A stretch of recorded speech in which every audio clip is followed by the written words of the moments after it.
एथर केवल गोटे कि दुईटी नुहे चारोटी पिला जन्म पाई सरकारी स्कीम 40,000 लेखाएं मिल प्रोत्साहन राशि। ए खबर होछि आंध्र प्रदेश रे कमुथिबा जनसंख्या को देखि तृतीय एवं चतुर्थ संतान पाई आंध्र सरकार एभली प्रोत्साहन राशि घोषणा करिसेंती।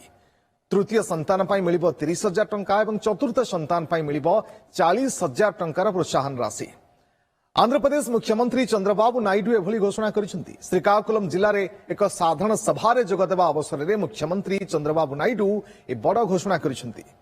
खूब शीघ्र ए संपर्कित मार्गदर्शिका भी अणाजिब बोली कहिसेंती आंध्र मुख्यमंत्री। पूर्वरु द्वितीय संतान जन्म पाई आंध्र सरकार पिता मातांकु 25,000 टंका सहायता राशि घोषणा करथिले एवं देउथिले मध्य।